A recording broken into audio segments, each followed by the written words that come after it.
अब यह खबर झांसी से सामने आ रही है, जहां झांसी और कानपुर में ट्रेन पलटाने की साजिश की गई। एनआईए और एटीएस को साजिश के सबूत मिले हैं। साजिश के पीछे झांसी मदरसा कनेक्शन सामने आ रहा है, जो सूत्र बता रहे हैं। मुफ्ती नदवी के लैपटॉप से कुछ वीडियो मिले हैं।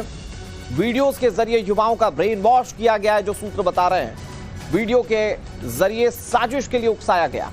जांच एजेंसीज कई जगहों पर अब छापेमारी कर रही है। फॉरेन फंडिंग को लेकर भी जांच एजेंसीज अलर्ट मोड पर हैं, इस पर जांच जारी है।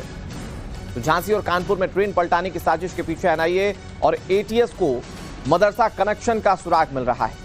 इसके मुताबिक ऑनलाइन माध्यमों का इस्तेमाल करके युवाओं का ब्रेन वॉश किया जाता है। इसके जरिए कट्टरपंथी बने युवाओं का देश विरोध में इस्तेमाल होता है। इनका मदरसों से कनेक्शन है और इन्हीं कड़ियों को जोड़ने के लिए जांच एजेंसीज लगातार छापेमारी कर रही हैं और विदेशी फंडिंग के भी सूत्र खंगाले जा रहे हैं।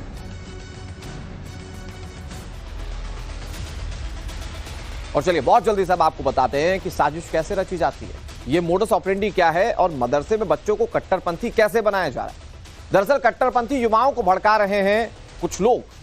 पटरी से ट्रेन उतारने के लिए युवाओं को भड़काया जा रहा है। इसके लिए बाकायदा भड़काऊ वीडियो सर्कुलेट किए जाते हैं ताकि ब्रेन वॉश किया जा सके। ऑनलाइन वीडियोस के जरिए ब्रेन वॉश मुस्लिम युवाओं का किया जा रहा है।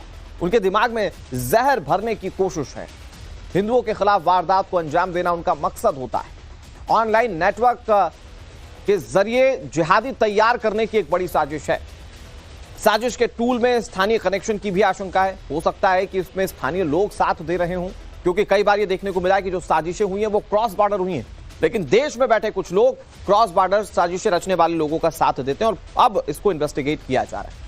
इधर झांसी मदरसा साजिश पर ब्रजेश पाठक उत्तर प्रदेश के उप मुख्यमंत्री क्या कह रहे हैं आपको बताते हैं। उन्होंने कहा कि दोषियों के खिलाफ कड़ी कार्रवाई होगी। लॉ एंड ऑर्डर को मेंटेन रखने का काम हम करेंगे। अब तक आपने कई घटनाएं देखी हैं जहां ट्रेन को पलटाने की साजिश, और उसी संदर्भ में ये एक बड़ा खुलासा हो रहा है। इस पर उत्तर प्रदेश के उप मुख्यमंत्री क्या कह रहे हैं, जरा सुनिए।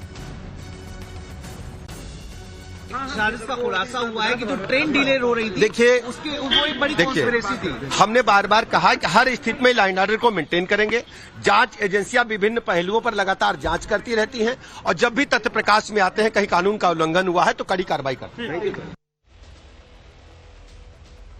बड़ी बात यह कि एक बड़े पैमाने पर साजिश रची जा रही है, लेकिन इतने गंभीर मसले पर भी जहां लोगों की जान से सीधे मामला जुड़ जाता है, उस पर भी सियासत भरपूर हो गई। समाजवादी पार्टी ने जांच पर ही सवाल खड़े कर दिए। समाजवादी पार्टी कैसे इस पर सवाल खड़े कर रही है, आपको सुना। जहां तक सवाल आपने ट्रेन की पटरियों का जिक्र किया, ट्रेन की पटरियों की हालत यह है कि कोई मेंटेनेंस नहीं हो पा रहा है। कोरोना काल में जो ट्रेनें बंद थीं दोबारा चलाई नहीं गई। मैंने रेल मंत्री जी से बात की तो उन्होंने कहा एक्सीडेंट कम हो इसलिए ट्रेनें कम की हैं। पटरियों की मरम्मत हो जाए, उन्हें समय मिल जाए, इसलिए उन्होंने पटरियों की मरम्मत के लिए ट्रेनें कम की हैं। ना तो मरम्मत हो पा रही है, ना नई ट्रेनें चल पा रही हैं, पुरानी ट्रेनें बंद हो रही हैं। अब ठीक है, पुलिस जांच कर रही है, लेकिन मेरा ऐसा मानना है कि उत्तर प्रदेश पुलिस के किसी निष्कर्ष पर, किसी जांच पर, निष्कर्ष पर नहीं पहुंचना चाहिए। अन्य एजेंसियों से भी जांच होनी चाहिए। मुझे कहीं ना कहीं उत्तर प्रदेश की पुलिस जिस निष्कर्ष पर पहुंच रही है उस पर संदेह है। ये लार्जर कॉन्स्पिरेसी के एंगल पर जांच कर रही है और इस पे एविडेंसेस आ रहे हैं। दूसरा कि इस देश के विपक्ष के लोग जो तुष्टीकरण के नाम पर, वोट बैंक पॉलिटिक्स के नाम पर ये पूरे घटनाक्रम का राजनीतिकरण करने का प्रयास कर रहे थे, आज उन सबको जवाब देना चाहिए कि जब इन्वेस्टिगेटिव एजेंसीज को ये पता चल रहा है कि इसका एक लार्जर कनेक्शन है, जो कट्टरपंथी ताकतें भी इसमें इन्वॉल्व हो सकती है, तो जिन लोगों ने इसके जरिए राजनीतिक फायदा लेने का इस्तेमाल किया, आज वो सब शांत क्यों है।